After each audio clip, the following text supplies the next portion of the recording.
Merci d'être présent. Ça fait plaisir de vivre comme avant, presque, hein. On n'y est pas encore, mais on n'est pas loin. C'est important d'avoir ce contact, cet échange pour nous avec les clients, parce que c'est l'interaction avec vos besoins qui est évidemment fondamentale. Moi, je vais vous parler effectivement de digitalisation de la maintenance, euh, parler un peu de ses objectifs, c'est évidemment ce qu'on en attend, mais aussi la démarche qu'on va mettre en place et surtout faire une espèce de synthèse sur en quoi ça peut être simple de le mettre en place ou compliqué si on ne prend pas les choses de la bonne façon. Donc ça, c'est un point sur lequel on va travailler. Alors, ce n'est pas une présentation commerciale, donc ce sera le seul slide qui va parler de Rockwell Automation, mais c'est quand même nécessaire d'en parler pour ceux qui ne nous connaissent pas. Rockwell Automation, c'est une entreprise mondiale, un leader de l'automatisme, de l'informatique industrielle, de la cybersécurité et des softwares d'aide à la production. C'est une entreprise qui est plus que centenaire. Ça s'appelait Allen Bradley avant. C'est une société qui a des valeurs, comme on gagne régulièrement les concours d'éthique. Ça a l'air de rien, mais c'est fondamental pour la mentalité de l'entreprise et la culture de l'entreprise. On a une stratégie qui s'appelle The Connected Enterprise. Alors là, ça va extrêmement bien avec la thématique d'aujourd'hui. The Connected Enterprise, c'est la capacité de digitaliser en fait, les entreprises et d'apporter de la valeur ajoutée pour les clients, l'efficacité de production, etc. Et puis, on a, pour faire tout ça, on ne peut pas tout faire tout seul parce qu'on de notre taille, on n'a pas évidemment les recherches et développements qu'ont des gens comme Cisco ou Microsoft ou PTC. Donc on a des partenariats stratégiques avec eux qui nous permettent en fait de proposer cette solution globale à nos clients.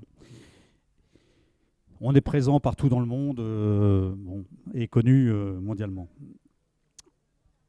Alors, en fait, la base de la digitalisation des entreprises, c'est lié à un besoin, c'est-à-dire de répondre à une attente.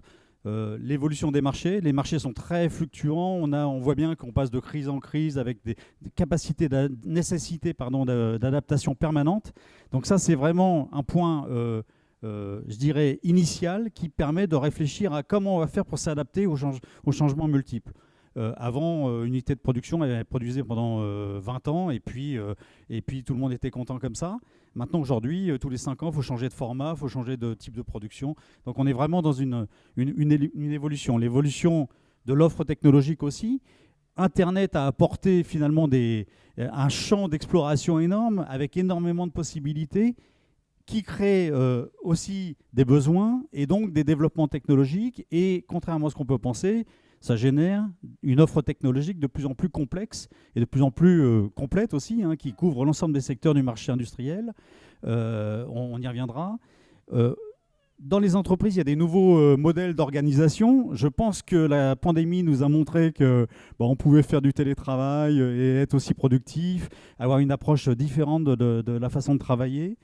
Les nouvelles générations, la génération Y par exemple qui est représentée ici, c'est une dimension sociétale aussi. Moi j'ai embauché des tas de jeunes qui ont une façon de travailler très différente, qui sont digital natives comme on dit, et qui vont donc pouvoir nous apporter énormément de choses dans le cadre des développements de l'industrie 4.0, parce qu'eux, ils ont cette sensibilité-là. Par contre, ils ont une façon différente de travailler des anciens comme moi, et donc il faut arriver à s'adapter. Donc c'est ça les enjeux hein, aussi, les intégrer et puis bénéficier de leurs compétences.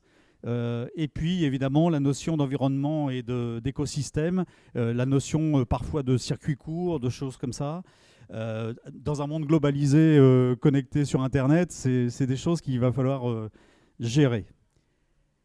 Alors, la démarche pour une digitalisation en général, pas seulement pour la maintenance, mais pour une entreprise, la digitalisation, ça concerne la production, ça concerne le suivi, je sais pas, de la qualité, le suivi de l'environnement, ça concerne bien sûr la maintenance, puisqu'on est là pour en parler. Et donc, comment on va faire en sorte de créer une digitalisation ? Créer une digitalisation, ça veut dire déjà que les équipements qu'on appelle les assets aussi, il faut qu'ils soient capables, ils ont des informations propres, plus ou moins élaborées, parce que quand on parle d'un asset, c'est un outil de production, il peut avoir été mis en place il y a 15 ans, et donc il n'a pas forcément la possibilité de véhiculer beaucoup de data ou d'être sélectif sur les informations qu'il va pouvoir mettre à disposition des exploitants ou des mainteneurs. Mais ça peut être aussi des équipements récents. Et donc l'idée, ça va être aller chercher les données significatives, les informations significatives de ces assets pour les véhiculer ensuite, les transporter ces datas, avoir des outils pour les analyser, les trier et les valoriser, c'est-à-dire finalement en tirer des conclusions, on va dire, et utiliser ces conclusions pour créer des actions, orchestrer des réponses pour garantir finalement la disponibilité maximum de l'équipement pour la production.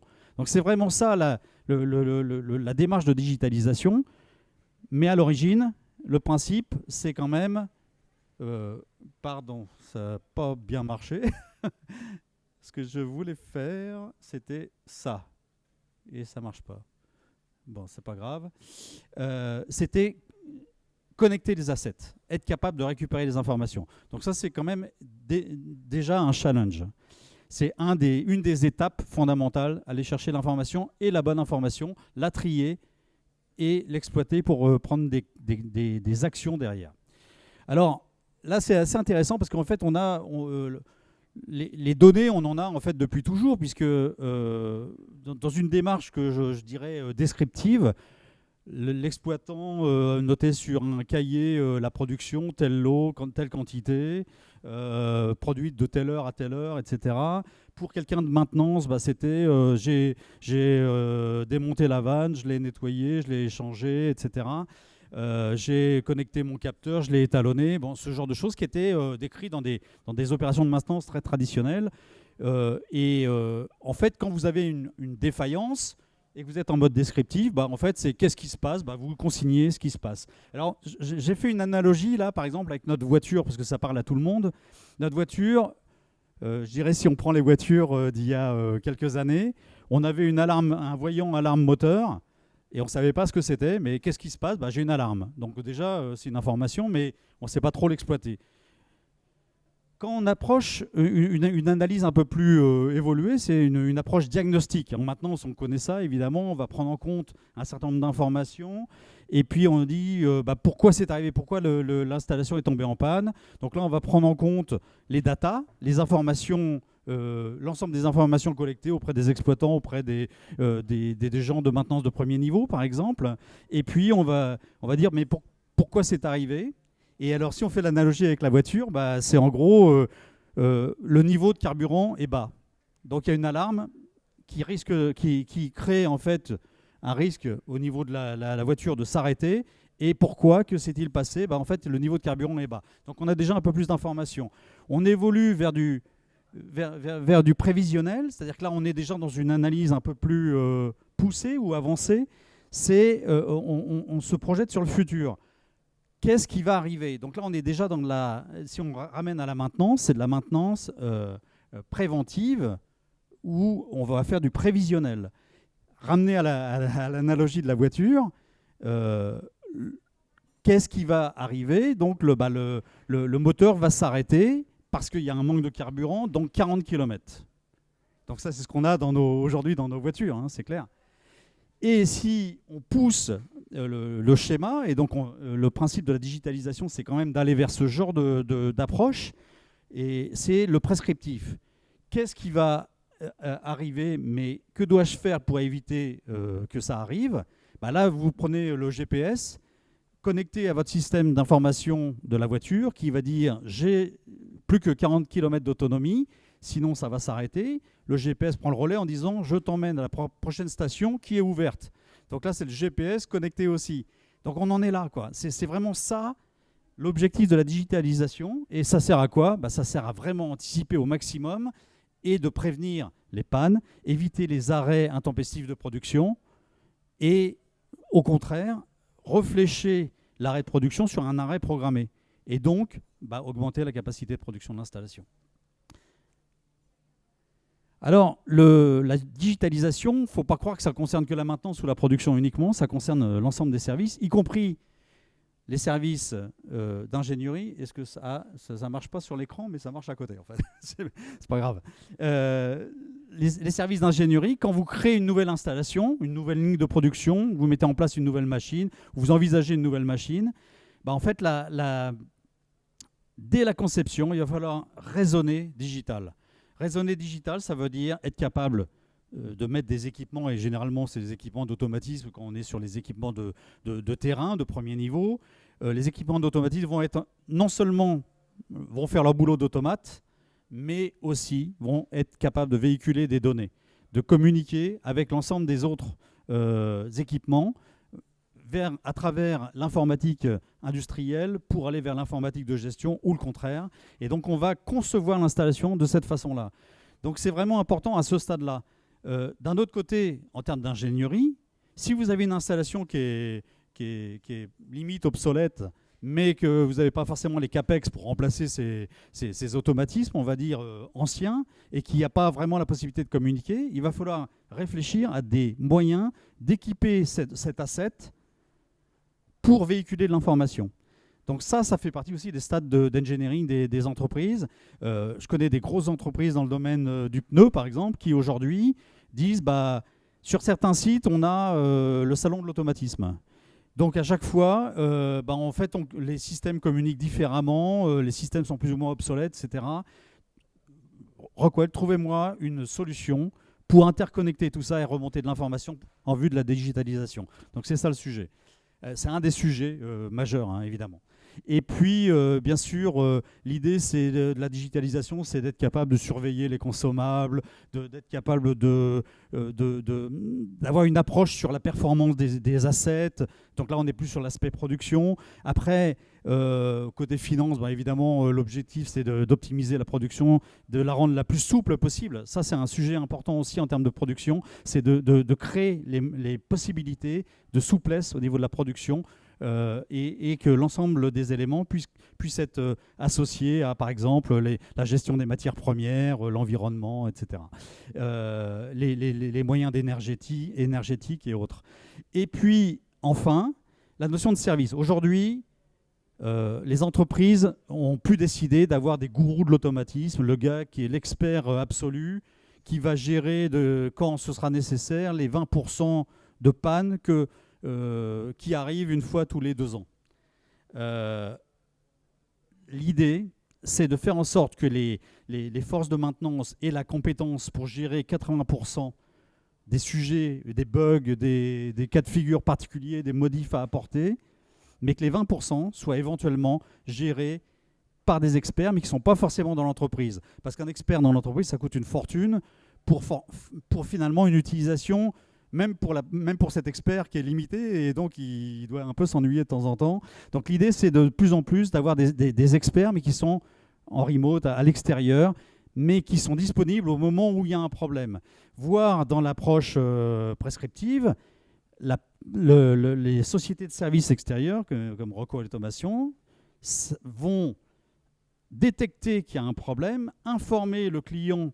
Donc pour ça nécessite évidemment d'être capable de communiquer avec l'entreprise en live, informer qu'il va y avoir un problème et une approche prescriptive en disant voilà, dans tant d'heures, vous allez avoir un problème sur cet équipement et on a identifié que, mais c'est de manière proactive de la part d'une société de services extérieurs.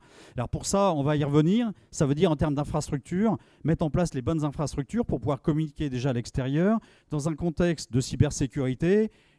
Aujourd'hui, c'est le nerf de la guerre, c'est de protéger nos équipements d'attaque éventuellement extérieures. Donc ça veut dire des solutions de remote access validées, certifiées, garanties en termes de sécurité, etc. Donc voilà les enjeux aussi de la digitalisation et surtout, comme vous pouvez le voir là, ça concerne l'ensemble de l'entreprise. Ce n'est pas seulement la maintenance ou la production.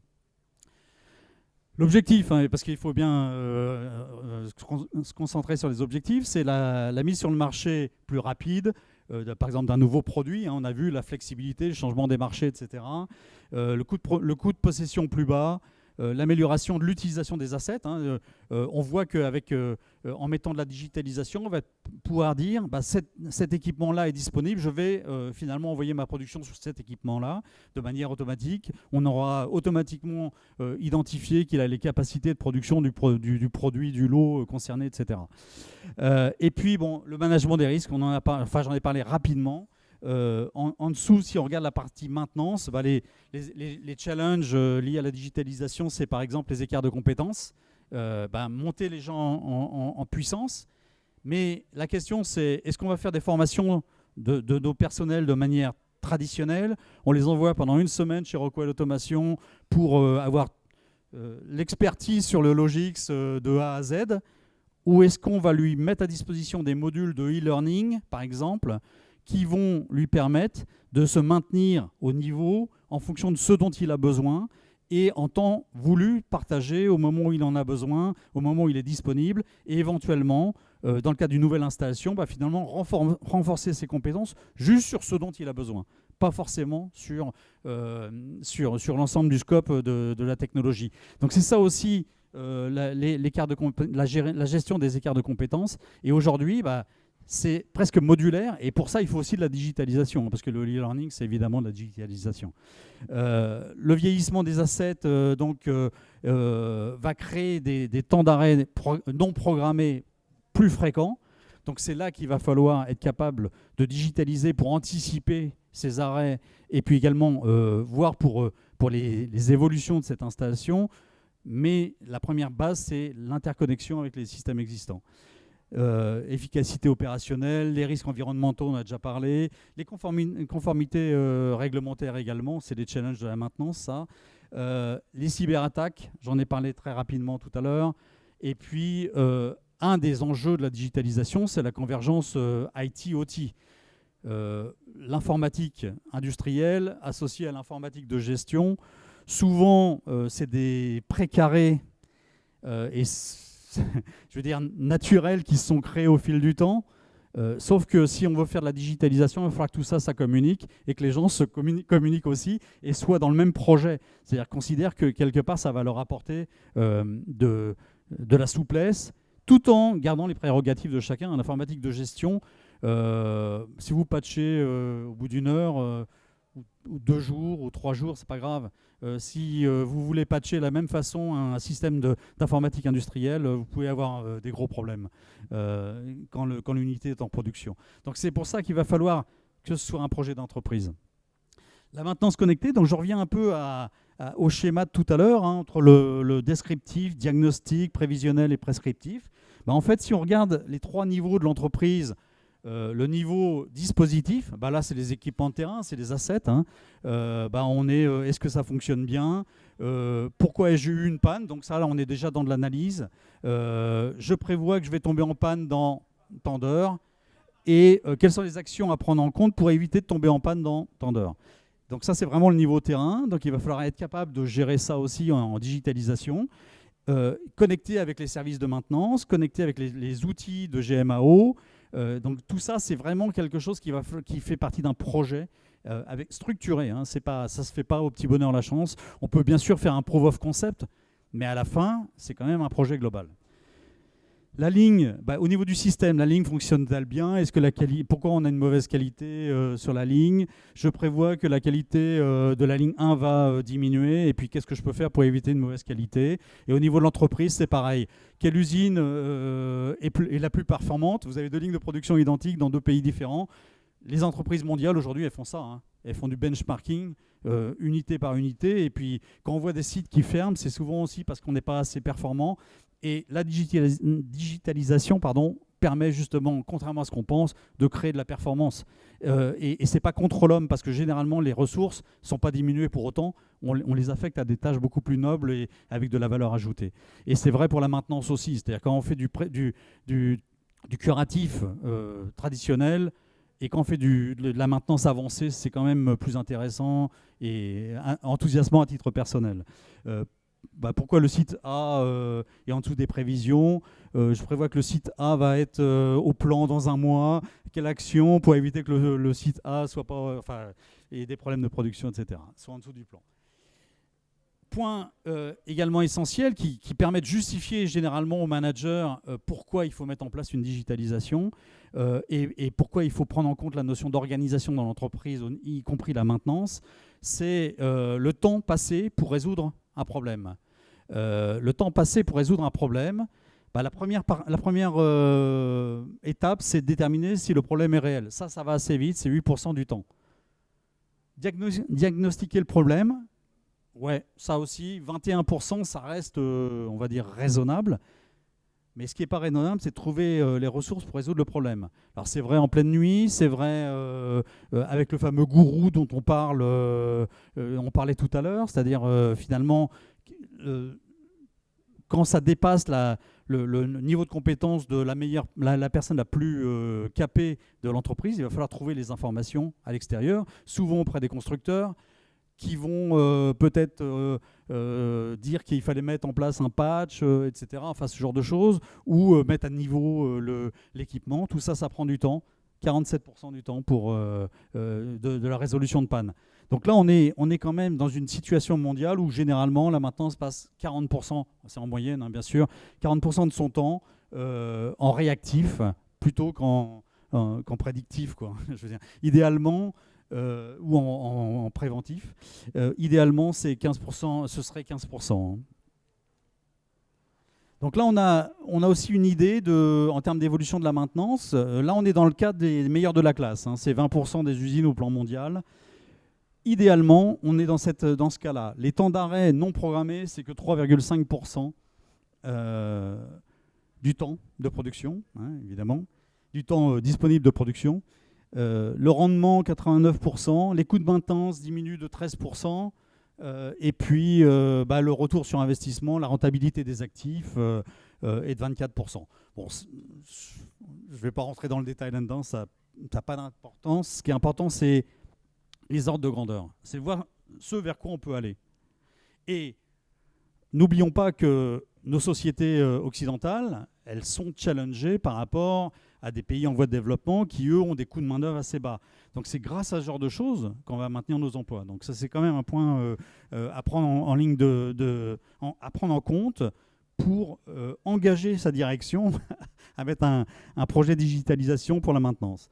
Donc les objectifs de digitalisation, on l'a déjà dit, c'est de maximiser l'utilisation des automatismes et de véhiculer des informations pour limiter les temps d'arrêt, optimiser la performance des assets. Donc ça, c'est vraiment l'asset management et l'asset liability, comme on dit en anglais, mais c'est la performance de l'asset, optimiser la performance de l'asset, réduire les écarts de compétences, limiter le temps entre identifier une panne et résoudre la panne, et passer du préventif au prévisionnel. On a vu finalement que c'est une étape de maintenance avancée pour aller vers le prévisionnel. Et donc la digitalisation va servir à ça. Et puis considérer la maintenance et le suivi de performance, j'allais dire comme des changements technologiques. C'est-à-dire que pour moi, l'équipe de maintenance fait partie du 4.0, c'est-à-dire qu'on est là pour apporter de la valeur ajoutée à l'usine, là où avant, la maintenance était parfois considérée comme le parent pauvre, voire ce qu'on appelait, parce qu'on n'avait pas le choix, parce l'unité était à l'arrêt. Là aujourd'hui, vous êtes partie prenante, en tant que mainteneur, vous êtes partie prenante de la valeur ajoutée et des performances de production. Alors, la mise en œuvre de manière concrète, en fait, on va sélectionner un projet de digitalisation. Vous ne pouvez pas tout faire d'un coup, c'est-à-dire sauf si votre entreprise est extrêmement riche et a décidé de faire un projet global, ce qui est assez rare. C'est plutôt, on va se concentrer sur les assets critiques, ceux qui, en cas de panne, arrêtent l'usine, ou les équipements sur lesquels en fait il n'y a pas de redondance. Donc arrêt égale perte de production immédiate. On va évidemment prendre en compte la notion de connectivité de ces équipements et évidemment les faire évoluer vers une connectivité. Et puis, on va prendre en compte l'historique qu'on a des datas de maintenance sur ces équipements-là, prendre en compte ça pour créer un modèle informatique, industriel, qui va permettre d'analyser les pannes de manière automatique. les pannes qui ont eu lieu sur cet équipement. Donc la collecte des data, donc de quoi on a besoin en termes de data? On s'est rendu compte par exemple qu'en mettant 5 capteurs bien identifiés sur un asset et qu'on remonte ces informations-là, grâce au modèle qu'on va voir après, on va être capable de prédire 2 semaines à l'avance qu'il peut y avoir potentiellement une panne. Alors c'est vrai que c'est des choses qui existent depuis longtemps, par exemple sur l'analyse vibratoire ou le surveillance de température, de paliers ou de choses comme ça. Maintenant, on peut, je pense, le généraliser, y compris en termes de process control, avec des capteurs de pression, enfin l'ensemble des capteurs du marché, évidemment. On a également les enregistrements de maintenance, j'en parlais tout à l'heure, c'est fondamental de se baser sur ce qui a eu lieu avant. C'est-à-dire que quelqu'un qui a identifié de manière descriptive, ben voilà, j'ai identifié qu'il y avait tel problème, j'ai fait ça comme action, ça n'a pas marché, j'ai fait telle autre action, là ça a marché. Donc ça c'est important pour nourrir les modèles de maintenance prescriptive et qui vont donc marcher en automatique après. Donc là on rentre dans le cœur de la machine, dans le moteur de la digitalisation, c'est-à-dire que là ce sont des outils qu'on va vous mettre à disposition, qui sont des outils qui vont permettre de concevoir des modèles. Concevoir des modèles, ce qu'on appelle des agents. On va utiliser des agents de panne et des agents de dérive. Donc ce sont des modèles mathématiques qui vont se baser sur les informations digitales, mais aussi sur l'expérience de maintenance. Et on va concevoir des modèles qui seront dans un équipement d'informatique industrielle, quelque part connecté au réseau et connecté aux différents équipements que vous avez digitalisés. On va donc évidemment évaluer la cohérence des datas, identifier les modèles, créer des agents sur les modèles. Donc ça, c'est en prenant l'historique dont je parlais tout à l'heure. Et puis après, on va déployer les agents de panne, les agents de dérive dans l'unité, sur l'asset en question.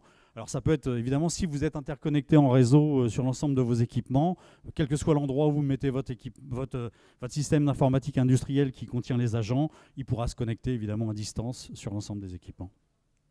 Et gérer plusieurs équipements. Là, on concentrait sur un asset, mais ça peut être plusieurs assets différents. Alors, l'approche classique, il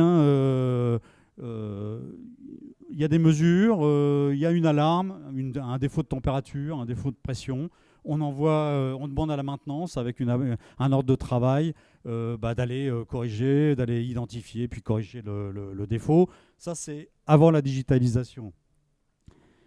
Si on a créé un modèle avec une signature de panne, lorsque la panne va arriver, elle est connue, automatiquement, il va y avoir en fait une prescription de maintenance. Donc ça veut dire qu'on capitalise sur tout ce qu'on a fait avant, que ce soit les êtres humains qui ont fait des rapports ou sur ce qu'on a identifié au fil du temps. Donc c'est vraiment du machine learning. Au fur et à mesure, on enrichit le modèle, on enrichit le système, et on va voir que si le défaut ou l'alarme ou la panne n'est pas connue, en fait on va créer un nouvel état, on va faire de l'apprentissage, et avec cet apprentissage-là, on va créer en fait un nouveau modèle. Ce modèle de panne va être donc enrichi dans la base de données, et du coup, la prochaine fois que ce type de panne arrivera, on pourra évidemment concrètement l'identifier et faire de la prescription.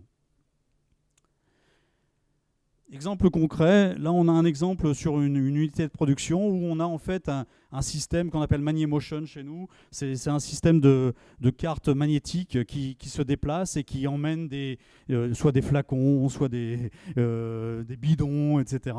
Et donc c'est ce qu'on voit ici, c'est ça les cartes là, qui se déplacent en fait à différentes vitesses, avec différents cheminements, etc. Et en fait on sait que le temps d'arrêt de production de cet équipement-là, c'est 45 kilo-euros par mois.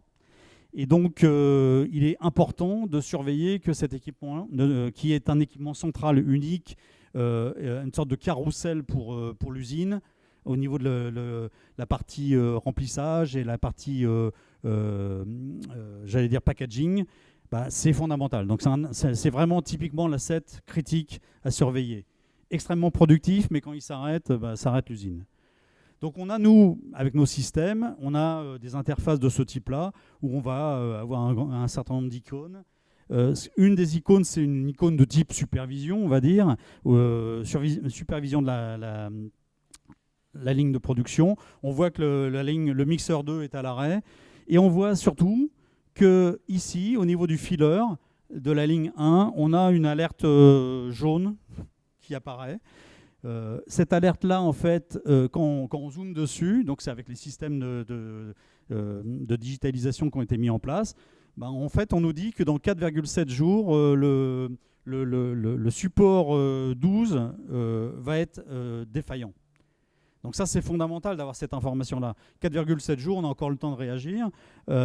Et puis, on voit en fait qu'il y a une surveillance grâce aux capteurs qui sont associés, et également associés aux cadences de production, au type de production, au format de la production.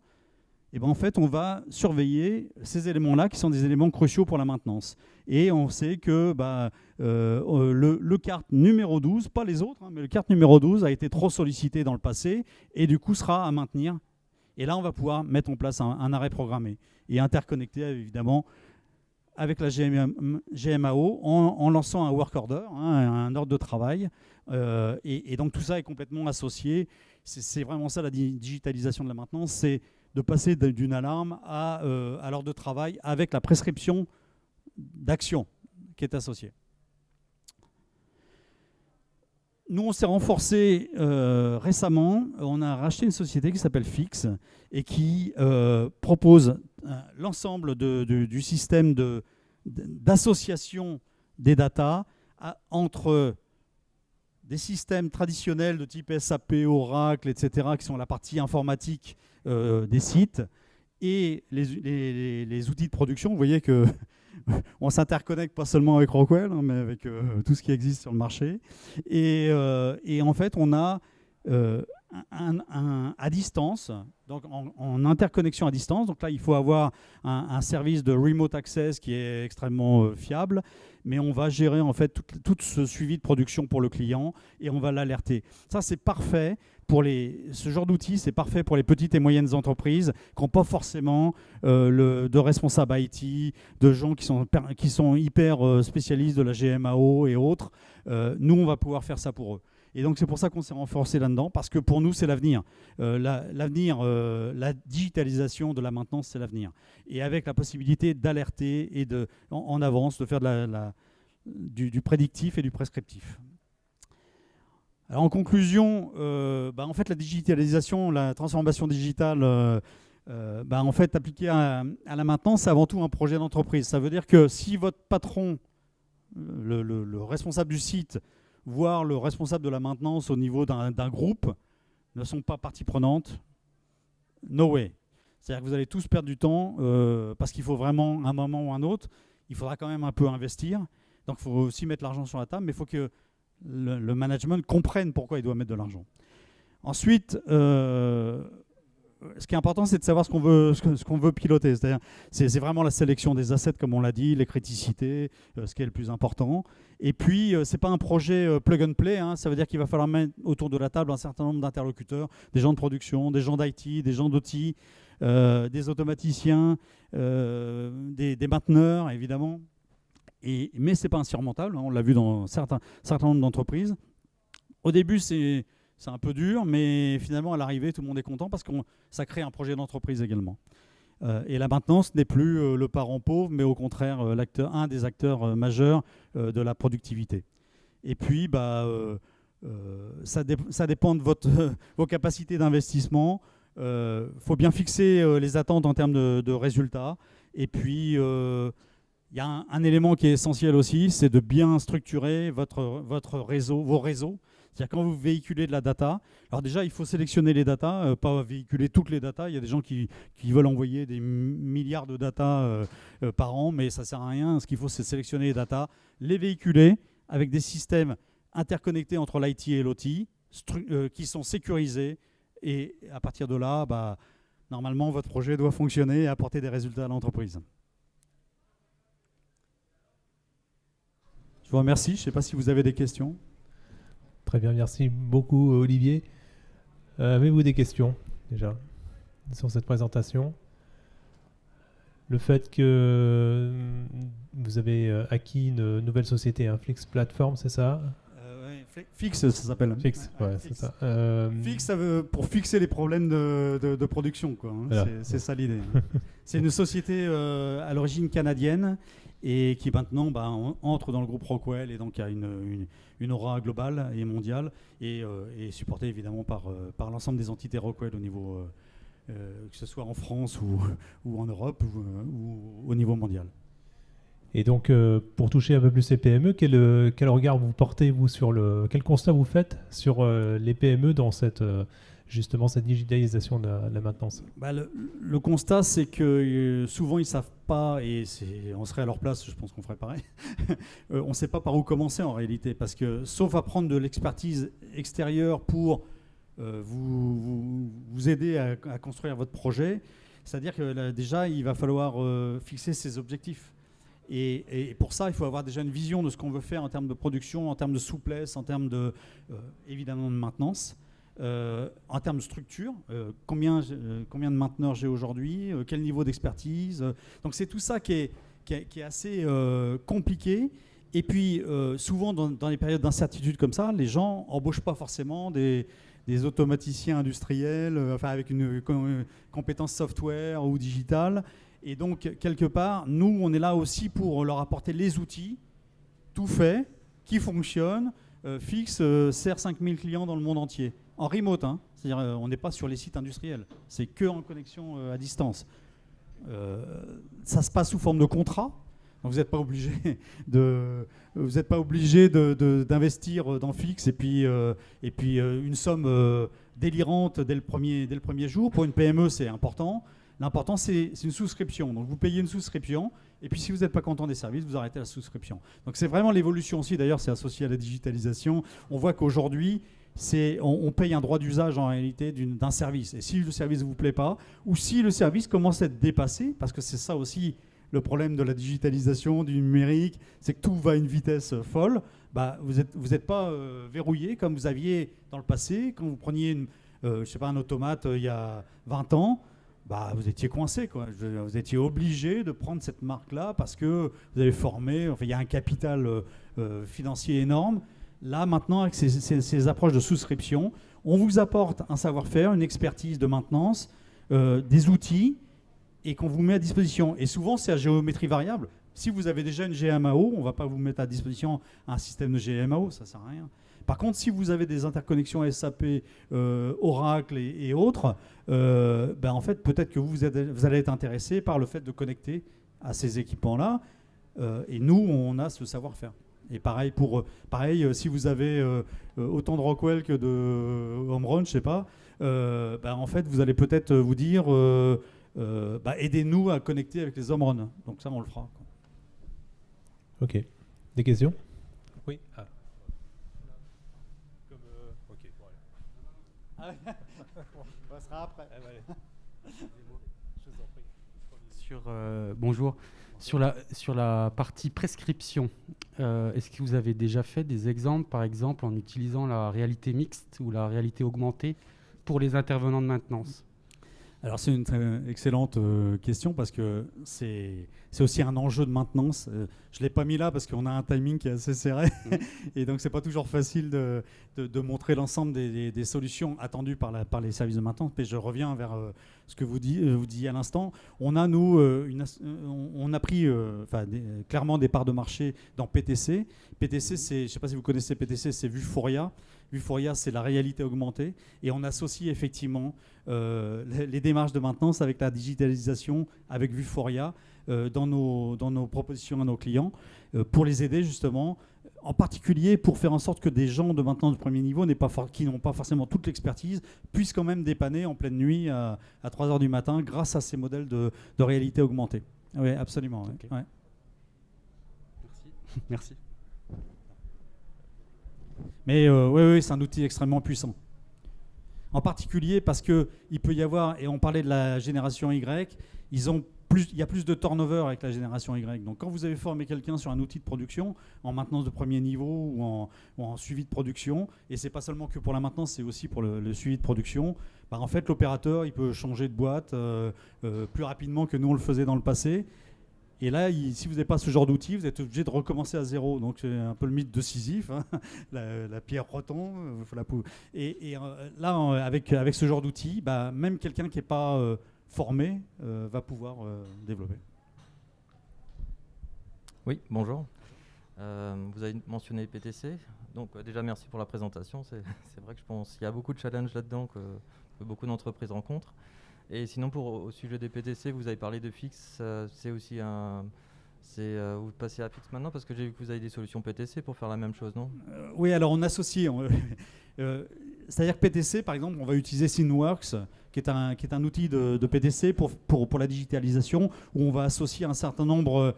Par exemple, on va interconnecter vers des systèmes d'automatisme. Donc, pour répondre à votre question, Fix, c'est plutôt la partie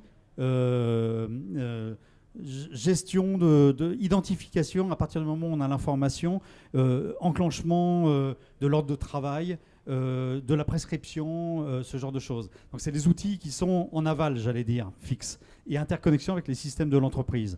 PTC, ça va être, par exemple, on va véhiculer des datas, on va aller chercher des datas. Quand c'est le salon de l'automatisme dans l'usine, il faut aller chercher l'information sur le home run, un autre sur un vieux coucou, et puis le troisième chez Rockwell. En fait, PTC, par exemple, typiquement, associé à Synworks, utilise des drivers, différents drivers de terrain pour aller chercher des informations et après les met en forme pour pouvoir les pré-mâcher. C'est ce qu'on appelle Innovation Suite chez nous, Factory Talk Innovation Suite. On va traiter les datas, c'est ce que j'expliquais tout à l'heure, on ne va pas véhiculer toutes les datas vers l'informatique ou vers des systèmes experts. On va sélectionner, analyser, trier, déjà proposer des solutions de rémédiation qui vont partir après vers des systèmes en association avec des systèmes fixes ou pas, quoi, hein, ou directement rester dans l'usine avec une information déjà prédigérée et pré-traitée. La fameuse prescriptive, c'est ça. Donc vous utilisez PTC plus pour récupérer et donner des matériels mais également aussi les analyser, les sélectionner, les plausibiliser, pardon, et après définir des stratégies de rémédiation également associées. D'accord, merci.